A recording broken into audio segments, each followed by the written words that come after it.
اعوذ باللہ من الشیطان اللعین الرجیم بسم اللہ الرحمن الرحیم الحمد للہ رب العالمین الصلاة والسلام علی اشرف الانبیاء والمرسلین وعلی آلہ الطیبین الطاہرین المعصومین الذین اذہب اللہ عنہم الرجس وطہرہم تطہیرا۔ قال اللہ تبارک و تعالی فی القرآن الکریم بسم اللہ الرحمن الرحیم اطیعوا اللہ و اطیعوا الرسول و اولی الامر منکم۔ ہماری آپ کے ساتھ گفتگو ولایت فقیہ کے عنوان سے جاری ہے اور آج اس سلسلے کا 7واں درس ہے۔ ہم آپ کی خدمت میں عرض کر رہے تھے کہ ولایت فقیہ کا مطلب ہے ایک فقیہ کی حکومت۔ اس سلسلے میں ہم نے آپ کی خدمت میں جو مطالب اور عرائض پیش کیے، ہماری گفتگو یہاں تک پہنچی تھی کہ کسی بھی حکومت کے جواز کی بنیادی دلیل کیا ہے۔ یہ ایک سوال ہے۔ ہم نے آپ کی خدمت میں 3 نظریے پیش کیے۔ پہلا نظریہ یہ تھا کہ کسی بھی شخص کو بطور حاکم اختیار کرنا اور کسی بھی نظام حکومتی کو اختیار کرنا عوام کا بنیادی حق ہے۔ یہ ایک نظریہ آپ کی خدمت میں پیش کیا۔ دوسرا نظریہ آپ کی خدمت میں پیش کیا کہ جو بھی شخص طاقت کے بلبوتے پر عوام کے اوپر مسلط ہو جائے اور عوام کو اپنی اطاعت پر مجبور کرے، اس کی حکومت کے نیچے رہتے ہوئے اسے تسلیم کرنا اور اس کی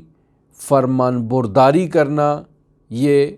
جواز حکومت کی دوسری دلیل ہو سکتی ہے اور دوسرا نظریہ ہو سکتا ہے۔ تیسرا نظریہ جواز حکومت سے متعلق یہ ہے کہ انسان خود ایک جمہوری انداز میں باقاعدہ کسی نظام کا انتخاب کرے، باقاعدہ کسی شخص کو بعنوان حکمران اپنے لیے انتخاب کرے اور پھر اس کی فرمان برداری کرے، تو یہ نظام حکومتی جو ہے، جو نظام جمہوری ہے، یہ حکومت کرنے کے جواز کی ایک دلیل ہوگی۔ یعنی عوام خود مختار ہیں، عوام نے خود اپنے اوپر کسی کو اپنا حکمران مقرر فرمایا ہے۔ ان 3 نظریات کے مد مقابل ایک نظریہ جو پیش کیا جا سکتا ہے اور واقعیت رکھتا ہے، وہی ہمارا دینی نظریہ ہے کہ حق حاکمیت اللہ تبارک و تعالیٰ کی ذات کو حاصل ہے۔ خداوند متعال نے اپنا یہ حق حاکمیت انبیاء اور انبیاء کے بعد انبیاء کے جانشینوں تک منتقل کیا ہے۔ لہٰذا انبیاء کے لیے یہ ضروری ہے کہ وہ باقاعدہ طور پر حکومت تشکیل دیں اور انبیاء کے اس دنیا سے رخصت ہو جانے کے بعد انبیاء کے جو جانشین ہیں وہ باقاعدہ طور پر نظام حکومت قائم کریں۔ بنیادی طور پر حضرت خاتم الانبیاء محمد مصطفیٰ صلی اللہ علیہ وآلہ وسلم کی شہادت کے بعد 2 مکتبہ فکر معرض وجود میں آئے۔ ایک طبقہ اور ایک طرز تفکر یہ تھا کہ جس طرح اللہ تبارک و تعالیٰ کی ذات نے نبی کو نبوت کے مقام کے لیے انتخاب کیا ہے، اسی طرح اللہ تبارک و تعالیٰ کی ذات ہی کو یہ حق حاصل ہے کہ وہ نبی صلی اللہ علیہ وآلہ وسلم کے بعد ان کے جانشین کا انتخاب کرے اور اسے مسلمانوں کے اوپر بطور حکمران، بطور حاکم، بطور خلیفہ، بطور امام منصوب کرے۔ دوسرا طرز تفکر یہ تھا کہ نہیں، خداوند متعال کون ہوتا ہے ہمارے لیے حاکم تعین کرے؟ ہم خود عقل و شعور رکھتے ہیں، خود فہیم ہیں، خود سمجھدار ہیں۔ ہم نے رسول خدا صلی اللہ علیہ وآلہ وسلم کی تعلیمات سے سیکھا ہے، ان کے محضر سے استفادہ کیا ہے۔ اب ہمیں اللہ کے تعیین کرنے کی ضرورت نہیں ہے، ہم خود اس قابل ہو چکے ہیں۔ رسول خدا نے ہماری اس قدر تربیت کر دی ہے کہ اب ہم قیامت تک گمراہ نہیں ہوں گے، ہمیں رسول خدا صلی اللہ علیہ وآلہ وسلم نے اپنی نورانی کتاب عطا کی ہے، اس نورانی کتاب کو ہم مشعل راہ قرار دیتے ہوئے قیامت تک کے لیے نظام قائم کر سکتے ہیں، لہٰذا ہمیں خدا کی تعیین کی ضرورت نہیں ہے، ہم خود مل بیٹھ کر انتخاب کرتے ہیں۔ یہ دو طرز تفکر معرض وجود میں آئے، ایک طرز تفکر کے تحت نظام خلافت قائم ہوا، دوسرے طرز تفکر کے تحت نظام امامت قائم ہوا۔ دونوں نظاموں میں یہ سوال پیش آتا ہے کہ اگر ہم نظام خلافت کو مد نظر رکھیں تو خلافت راشدہ قائم ہوئی، خلافت راشدہ کے بعد بنی امیہ نے آ کر اسلحے کے زور پر باقاعدہ طور پر حکومت کو اپنے تصرف میں لے لیا، اور پھر بنی امیہ کے بعد بنی عباس آئے اور بنی عباس نے بنی امیہ کو شکست دے کر باقاعدہ طور پر اسلحے کے زور پر عوام پر حکومت قائم کی۔ اب یہ دور بنی عباس کا، بنی امیہ کا، خلافت راشدہ کا سب ادوار گزر چکے ہیں۔ خلافت بنی عباس کے بعد اب آگے جب خلافت کا سلسلہ منقطع ہو چکا ہے، اب عوام کی کیا ذمہ داری ہے؟ یہ ایک سوال ہے۔ کون مسلمانوں کے اوپر حکومت کرے گا؟ کسے حکومت کا حق حاصل ہے؟ کسے حکومت کا جواز حاصل ہے؟ اور اگر ہم نظریہ امامت پہ آتے ہیں تو بھی یہ سوال اپنی جگہ پر برقرار ہے کہ نظریہ امامت کے تحت حضرت امیر المؤمنین علی بن ابی طالب علیہ آلاف التحیۃ وثناء کی ذات نے باقاعدہ اپنا وقت گزارا، جو خلافت راشدہ میں باقاعدہ حکومت قائم کی، اور پھر اس کے بعد خلافت راشدہ جب ختم ہوئی تو بنی امیہ کا آغاز ہوا۔ بنی امیہ کے آغاز میں امام حسن مجتبیٰ، امام حسین شہید کربلا، امام زین العابدین، اور پھر آگے چلیں تو بنی عباس کا ایک وہ سلسلہ شروع ہو جاتا ہے، اور بنی عباس کے سلسلے کے بعد باقاعدہ طور پر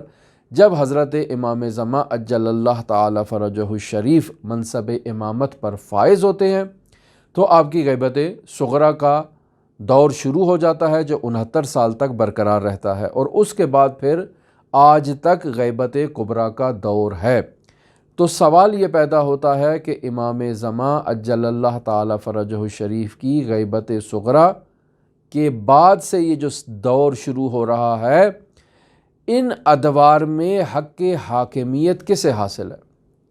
حضرات ائمہ معصومین کے دور میں حضرات ائمہ معصومین کو حکومت کا منصب نہیں ملا۔ حضرت سید الاوصیاء کا 4 سالہ کچھ دور تھا،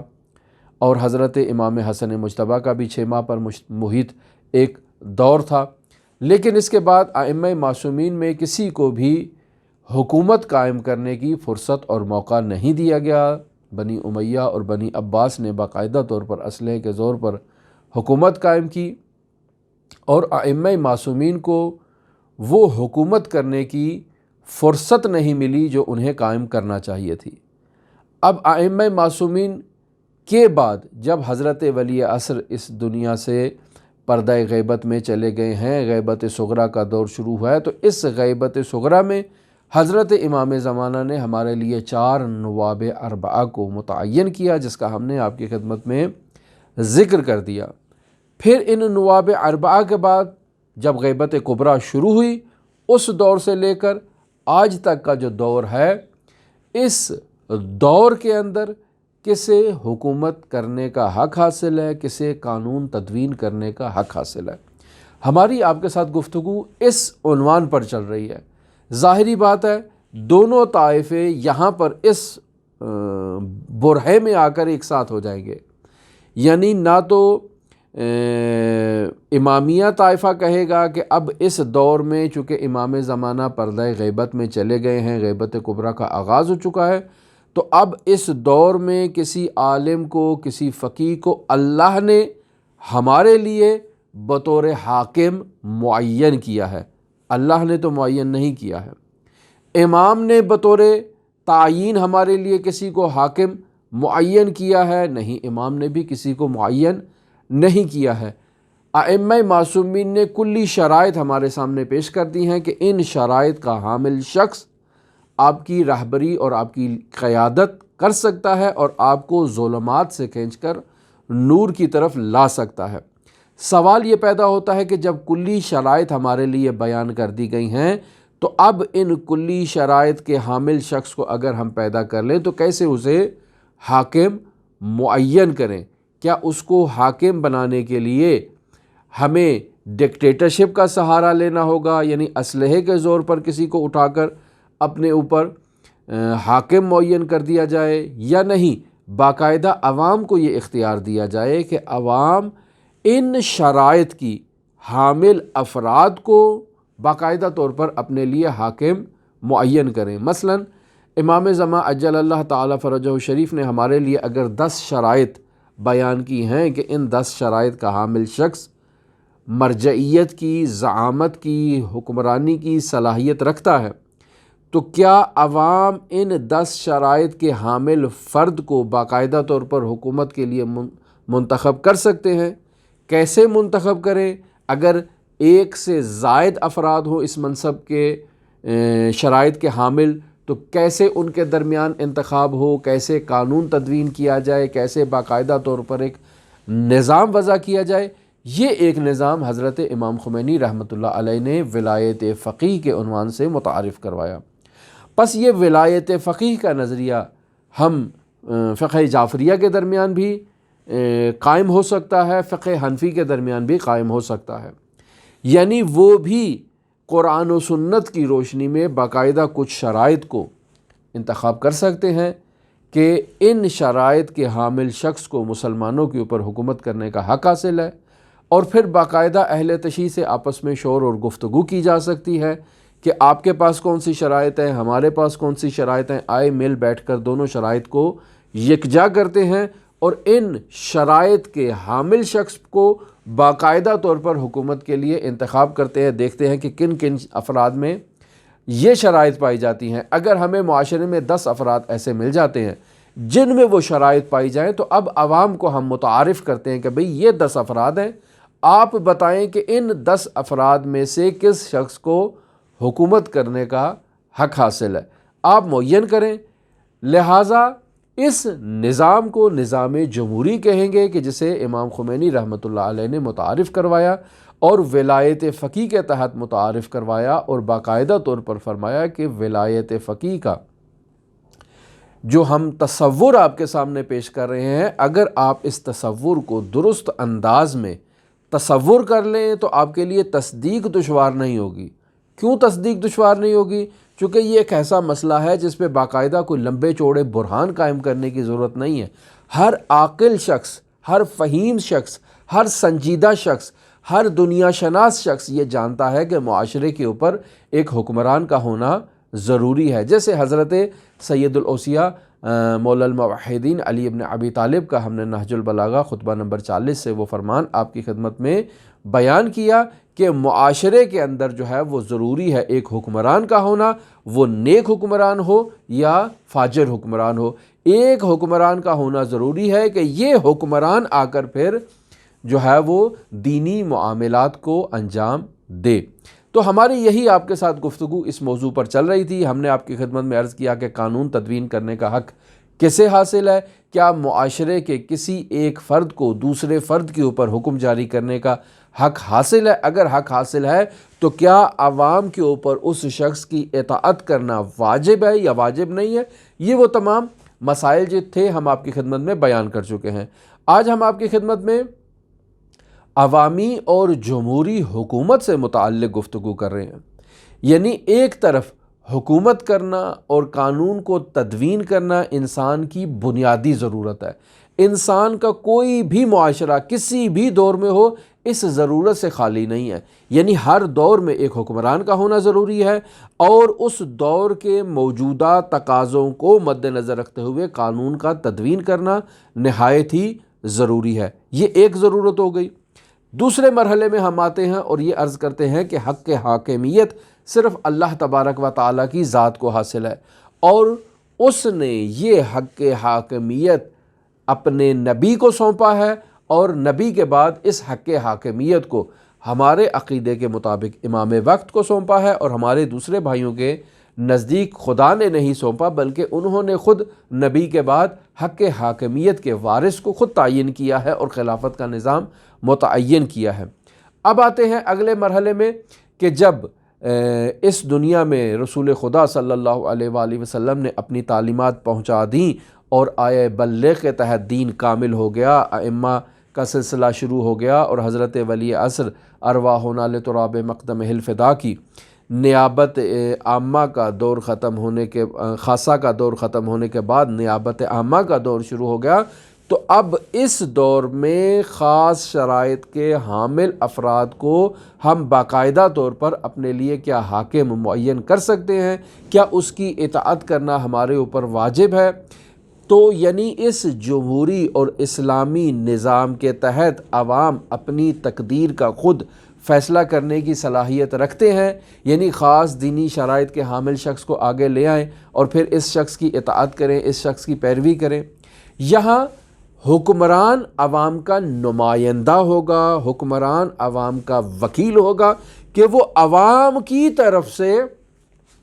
ان امور کو انجام دے کہ جن امور کو معاشرے کی فلاح و بہبود کے لیے انجام دینا ضروری ہے۔ لہٰذا حق حاکمیت کے حقیقی مالک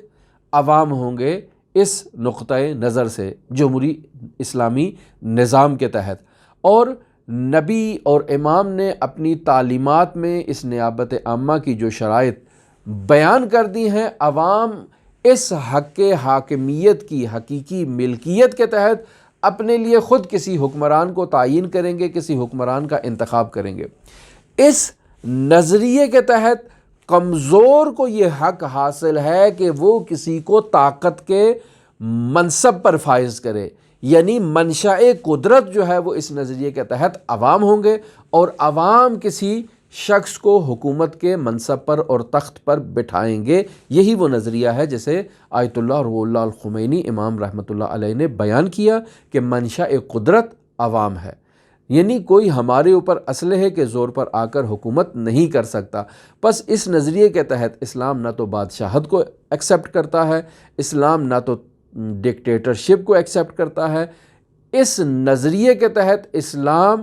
عوام کو یہ حق دے رہا ہے کہ وہ اپنی تقدیر کا فیصلہ کرنے کے لیے قرآن و سنت کی طرف سے بیان کردہ شرائط کے حامل شخص کو منظر عام پر لائیں اور اسے منصب قدرت پر بٹھائیں، یعنی خود عوام کسی کمزور شخص کو طاقت کے منصب پر بٹھائیں گے اور اسے ایک نظام کے تحت آگے لے کر آئیں گے کہ وہ شخص آ کر پھر باقاعدہ طور پر قرآن و سنت کے مطابق جو ہے وہ آ کر حکومت کرے گا۔ حکومت دینی کے پاس جواز کیا ہے، یعنی کیا جواز ہے نظریہ ولایت فقیہ کا، یعنی ولایت فقیہ کا نظریہ جو ہم بیان کر رہے ہیں، اس بیان کرنے سے پہلے ہمیں اسلام کے طرز تفکر کو دیکھنا ہوگا، یعنی اسلام کا سیاسی طرز تفکر کیا ہے۔ حکومت کا جواز، حق حاکمیت، اللہ کا ارادہ، یہ سب کیا چیزیں ہیں، اور اللہ کے مقرر کرنے سے انسان معاشرے پر حکومت کر سکتے ہیں یا نہیں کر سکتے۔ یہ وہ عناوین ہیں کہ جن پر اگر ہم گفتگو کریں تو ہمارے لیے اس بحث کو آگے لے جانا نہایت ہی آسان ہے۔ پھر اگر ہم آپ کے ساتھ یہ بحث کریں کہ قانون تدوین کرنے کا حق صرف اللہ تبارک و تعالیٰ کی ذات کو حاصل ہے، اس قانون کو اللہ تبارک و تعالیٰ کی ذات وحی کے ذریعے بشر تک منتقل کرے گی، تو یہ تمام کی تمام بحث جو ہے وہ اعتقادی بحث ہو جائے گی، یعنی حق حاکمیت اللہ کو حاصل ہے، حق تدوین قانون اللہ کو حاصل ہے، اس قانون کو تدوین کرنے کے بعد وحی کے ذریعے سے نبی تک منتقل کرنا اللہ تبارک و تعالیٰ کا کام ہے۔ تو اس تمام چین کو اگر ہم وصل کریں تو یہ چین وصل ہوتی ہے بحث اعتقادی کے تحت۔ اللہ حق حاکمیت رکھتا ہے، یہ عقیدتی بحث ہے۔ تدوین قانون کا حق اللہ کو حاصل ہے، کیوں حاصل ہے، یہ ایک عقیدتی بحث ہے۔ اللہ اس قانون کو تدوین کرنے کے بعد کیسے اپنے عباد تک منتقل کرے گا، یہ وحی کی بحث، اور وحی کے بعد نبوت کی بحث، نبوت کے بعد امامت کی بحث، یہ تمام کی تمام بحثیں جو ہیں وہ اعتقادی بحث ہیں۔ لیکن ہم جو آپ کے ساتھ گفتگو کرنا چاہ رہے ہیں، اس گفتگو کا تعلق اعتقادات سے نہیں ہے، اس گفتگو کا تعلق فقہ سے ہے، اور فقہی معاملات میں یعنی انسان معاشرے کے اندر جو ہے وہ اس کی روزمرہ زندگی سے متعلق جو مسائل اس کو درپیش آتے ہیں، ان مسائل میں اس نے کیا اس کا وظیفہ ہے، کیا اس کا کام ہے، جو فقہ اس کے لیے بیان کرتی ہے اسی فقہ کے مسائل سے متعلق ایک مسئلہ مسئلہ ولایت فقیہ ہے۔ یعنی ہر معاشرے میں معاشرتی قوانین کی ضرورت ایک ناقابل انکار اور ناقابل تردید حقیقت ہے۔ یعنی خداوند متعال نے قرآن مجید میں جو قوانین تدوین کر کے ہمارے سامنے بیان کر دیے، انبیاء کے ذریعے سے، ائمہ معصومین کے ذریعے سے جن قوانین کی تشریح ہو گئی، وہ ہمارے پاس مدون فقہی کتابوں میں موجود ہیں، لیکن وہ قوانین جو روزمرہ زندگی میں پیش آ رہے ہیں اور اس 21ویں صدی، اس 20ویں صدی میں جن مسائل کی ہمیں ضرورت ہے اور جن کا قرآن و سنت میں ذکر موجود نہیں ہے، ان قوانین کو تدوین کرنا یہ ایک ناقابل تردید حقیقت ہے۔ سوال یہ پیدا ہوتا ہے کہ ان قوانین کو کون تدوین کرے؟ لہٰذا مختلف معاشرتی قوانین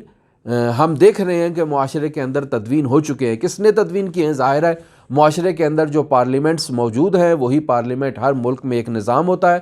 جو قانون کو تدوین کرتا ہے، اسی نظام کے تحت مختلف قوانین تدوین ہو چکے ہیں۔ ہمارا عقیدہ ہے کہ قانون تدوین کرنے کا حق صرف اللہ تبارک و تعالیٰ کی ذات کو حاصل ہے، اور اللہ تبارک و تعالیٰ کی ذات نے جو قانون تدوین کیے ہیں وہ انبیاء اور ائمہ کے ذریعے سے منتقل کیے ہیں، اور ائمہ کے بعد اب فقہا ان موجودہ قوانین جو تدوین ہو چکے ہیں، ان قوانین کو اللہ اس کے رسول کی اجازت کے ساتھ باقاعدہ امپلیمنٹ کرتے ہیں اور عوام کے سامنے اس قانون کو جاری کرتے ہیں۔ انسانی زندگی کے متناسب مکمل قانون تدوین کرنا، اور ان قانون کو تدوین کرنا کیسے ممکن ہے، کون قانون کو تدوین کرنے کی صلاحیت رکھتا ہے، اور اب روزمرہ زندگی پر مشتمل جو قوانین ہیں ان کو کون تدوین کرے گا؟ یعنی قانون گزار جو ہے وہ انسانی زندگی کے تمام ابعاد سے واقف ہو تو قانون کو تدوین کرے گا، اور ظاہری بات ہے کہ وہ واقف شخص وہی ہو سکتا ہے جو انسان کی انفرادی ضروریات کو جانتا ہو، جو انسان کی معاشرتی ضروریات کو جانتا ہو، جو انسان کی مادی ضروریات کو جانتا ہو، جو انسان کی معنوی ضروریات کو جانتا ہو۔ تو یہ تمام پہلو جا کر گھوم پھر کر واپس وہیں پہ آتا ہے کہ قانون تدوین کرنے کا حق اللہ کی ذات کو حاصل ہے، اللہ کے رسول کی ذات کو حاصل ہے کہ جو خداوند متعال نے ان کو تفویض کیا ہے اور عطا کیا ہے، اور ائمہ معصومین کو حاصل ہے جو خداوند متعال کی طرف سے منصوص من اللہ ہیں۔ تو یہ وہ افراد ہیں جو قانون کو تدوین کریں گے اور ہمارے لیے کلی قوانین کو بیان کر چکے ہیں۔ ان کلی قوانین کو مطالعہ کرتے ہوئے، ان میں عام و خاص کا لحاظ رکھتے ہوئے، ہمیں اپنے روزمرہ زندگی میں درپیش مسائل سے متعلق قوانین کو تدوین کرنا ہے، اور باقاعدہ اس آئین کی ایک کتاب کو تدوین کر کے اسے قانونی زبان میں، جو آج کل موجودہ دور میں رائج ہے، اس قانونی زبان میں ان قوانین کو ڈھال کے باقاعدہ اسے اجرا کے لیے ایک شخص کے سپرد کرنا ہے کہ جو وقت کا سربراہ ہوگا، جو مملکت کا سربراہ ہوگا، جو ان قوانین کو اجرا کرے گا۔ لہٰذا قانون گزار کے لیے عصمت کا ہونا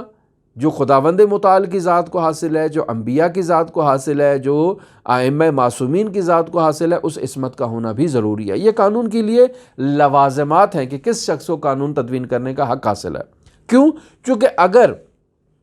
ہم اس عصمت کی بحث سے نظر انداز ہو جائیں تو پھر ہر وہ شخص جو قانون کو تدوین کرے گا، اگر وہ غیر معصوم ہوگا تو اپنی انفرادی، اپنی حزبی، اپنی خانوادگی جو ہے وہ خواہشات کو اس قانون کے تدوین کرنے کے اندر لاگو کرے گا۔ جیسے ہمارے معاشرے کے اندر آپ دیکھتے ہیں، پاکستان میں ایسا ہی ہوتا ہے، جو پارٹی برسر اقتدار آتی ہے جب بھی وہ قانون کو تدوین کرتی ہے تو اس کی قانون کی تدوین میں اولویت یہ ہوتی ہے کہ ایسے قانون کو تدوین کیا جائے جس کی گرفت میں وہ نہ آئیں، ان کی ذات نہ آئے، ان کا خاندان نہ آئے، ان کی پارٹی نہ آئے۔ اب جو قانون بنے غریب عوام کے لیے بنے، مسئلہ نہیں ہے، لیکن وہ اس قانون سے مستثنیٰ ہو، کوئی بھی ان کو گرفت میں نہ لے سکے۔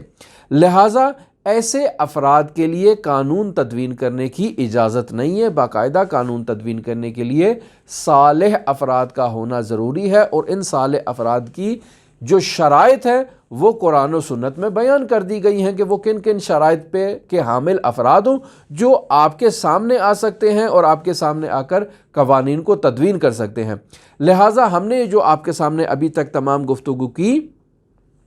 اس تمام گفتگو کا خلاصہ یہی ہے کہ صرف اللہ تبارک و تعالیٰ کی ذات ہی انسان کے لیے ایک جامع قانون کو تدوین کر سکتی ہے، اور جب اللہ تبارک و تعالیٰ کی ذات نے ایک جامع قانون تدوین کیا اور اس جامع قانون کو تدوین کرنے کے بعد اللہ نے اس قانون کو وحی کے ذریعے سے اپنے نبی تک منتقل کیا، اور پھر وہ نبی سے امام تک منتقل ہوئے، پھر اللہ کے رسول اور امام نے موجودہ حالات کے تقاضوں کے مطابق بعض قوانین کی تشریح کی، یہ سب ہمارے پاس موجود ہیں۔ ہماری یہ ذمہ داری ہے کہ ہم ان تمام میں، یعنی قرآن میں تدبر کریں، سنت میں تدبر کریں، ائمہ کی سیرت میں تدبر کریں، اور اس تدبر کے بعد ان تمام قوانین کو آج کی موجودہ قانونی زبان میں ڈھال کے باقاعدہ معاشرے کے سامنے پیش کریں کہ اللہ کا قانون یہ ہے، رسول نے جو اللہ کے قانون کی تشریح کی ہے یا امام نے جو قانون کی تشریح کی ہے وہ یہ ہے، اور وہ کلی قواعد جو اللہ، اس کے رسول اور امام نے ہمارے لیے بیان کر دیے ہیں، ان کلی قوانین کی روشنی میں ہم روزمرہ زندگی میں لاحق آنے والے اور درپیش آنے والے جدید مسائل پہ ہم قوانین ان کی روشنی میں بنائیں گے اور تدوین کریں گے۔ پس قانون جو تدوین کرے گا وہ فرد جو ہے وہ صلاحیت اور لیاقت رکھتا ہوگا، اور وہ صلاحیت اور لیاقت بھی خدا اور اس کے رسول نے باقاعدہ طور پر بیان کر دی ہے۔ عادل ہونا چاہیے، فقیہ ہونا چاہیے، با تقویٰ ہونا چاہیے، با ایمان ہونا چاہیے، خدا ترس ہونا چاہیے، عاقل ہونا چاہیے، مدبر ہونا چاہیے، باشعور ہونا چاہیے۔ یہ وہ سب چیزیں ہیں کہ جو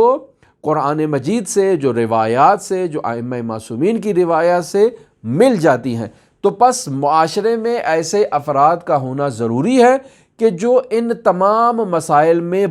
مہارت رکھتے ہوں، اور مہارت رکھنے کے بعد وہ قرآن و سنت کا دقیق مطالعہ کریں اور ایک قانون تدوین کر کے باقاعدہ معاشرے کے حوالے کریں۔ اب وہ کون ہونے چاہیے؟ ایران میں اگر آپ اس کا مصداق عملی طور پر دیکھتے ہیں تو ایران میں ایک باقاعدہ ایک سسٹم ہے کہ جس سسٹم کے تحت باقاعدہ جو ہے وہ مجلس اسلامی جو ہے، پارلیمنٹ جو ہے وہ قوانین کو تدوین کرتی ہے۔ قوانین کو تدوین کرنے کے بعد اگلے مرحلے میں ایک فلٹر انہوں نے لگایا ہوا ہے، جس فلٹر میں باقاعدہ فقہا کی 6 کمیٹی بیٹھتی ہے، یعنی فقی جو قرآن و سنت کو اچھی طرح سے جانتے ہیں، 6 فقی ہیں اور 6 قانون دان ہیں۔ یہ افراد مل بیٹھ کر باقاعدہ اس قانون کا جائزہ لیتے ہیں کہ قرآن و سنت کی تعلیمات کے مطابق اور بین الاقوامی قوانین کے مطابق اس قانون کا کیا مقام بنتا ہے۔